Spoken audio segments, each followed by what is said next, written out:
I further direct that the DCIO and the DCI do present himself personally before this court to show cause why he should not be committed to civil jail for failure to obey the court orders dated the 29th of May 2020 on a date that we're going to agree right now. Mr. Mugo, do you keep the DCI's diary?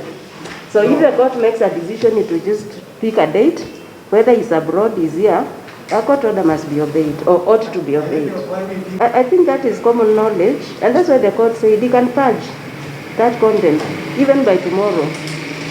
Because definitely putting him in civil jail, it will not pay off, isn't it?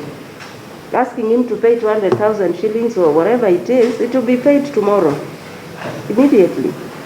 But the vehicles will keep on rotting, wherever they are, isn't it? We also need to be human. We need to give proper notice and reasonable period. Give us the date when you think you'll be here.